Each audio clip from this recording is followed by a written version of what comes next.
That's it. We got work to do, but tonight we're going to have some fun, and then tomorrow we're just going to get right back to it. So join me in toasting my wife. Not only was the vice president there, we had the second gentleman and then Governor Walz and Gwen Walz. It was such a electrifying environment. I had a private moment with her. She held my hand lovingly, as always. I love this woman beyond words. It was just a fantastic night. The entire night was a coup d'etat. She scored every single point she needed to. She hit all her marks. It just was a completely well-orchestrated and well-oiled operation tonight. Kudos to the entire Democratic Party, and frankly, kudos to America and the world. Now, you're, it's fair to say, part of a friendly crowd for Kamala Harris in that room. You're someone who's raising money for her campaign. You're one of the delegates from Pennsylvania. Talk to me about how Kamala Harris is going to sell her message to those who mightn't be as welcoming or as open to it as you are. I think what she did tonight was a clear overture to, for example, moderate Republicans, independents. She had Adam Kinzinger, who co-chaired the January 6th committee, speaking tonight. Not only did he speak tonight, he was towards the end, which is one of the most prominent slots anyone could ever get. And so she's clearly reaching out to all of America, not just blue America, but to red America, to purple America, to show them she is ready to lead, regardless of party affiliation. And there are a number of things that she's already doing. For example, she backed away from her fracking ban.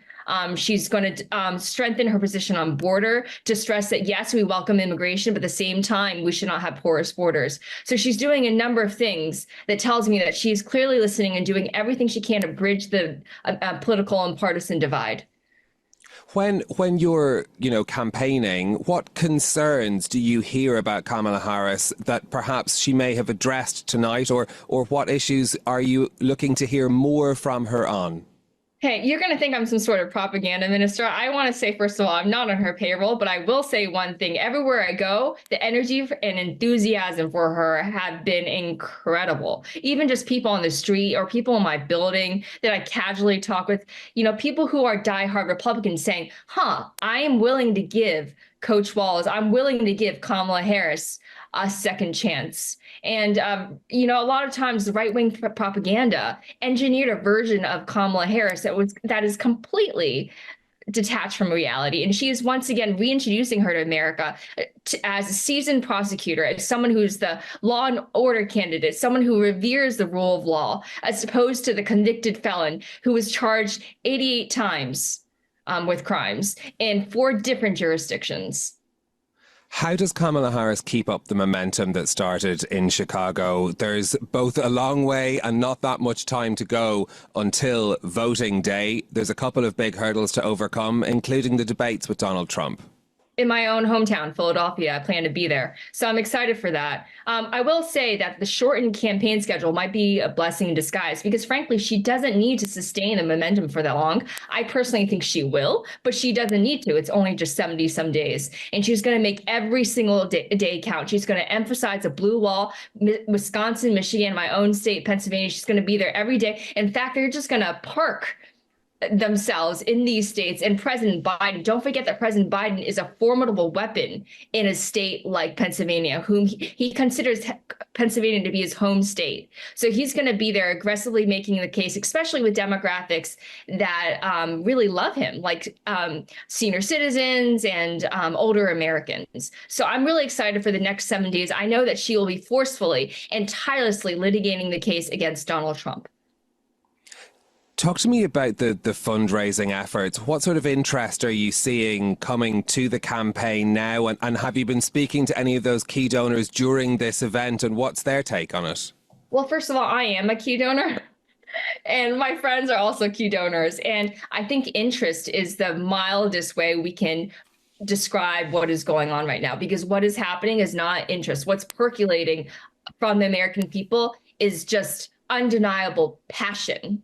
They are so excited about her candidate. They know they have renewed faith that she can effectively prosecute the case against her opponent. They're relieved to have a different candidate. America breathed a huge sigh of relief on July 21st. I want to say that I love President Biden. He's a fundamentally good man. I have undying respect for him, but he did the right thing by stepping aside.